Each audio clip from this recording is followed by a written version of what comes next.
ইংরেজিতে কথা বলার জন্য মুখের জড়তা দূর করতে হবে।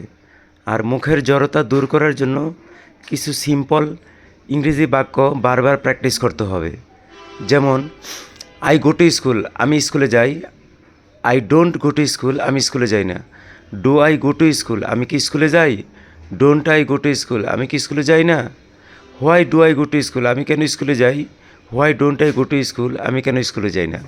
তো প্রত্যেকটা সেন্টেন্সের বাংলা মিনিং তোমরা কিন্তু সবাই জানো এবং বলতেও পারো, কিন্তু এগুলো আসলে তোমার মুখের জড়তা দূর করে লাউডলি এবং দ্রুত ইংলিশে কথা বলার জন্য তোমরা এভাবে প্র্যাকটিস করতে পারো।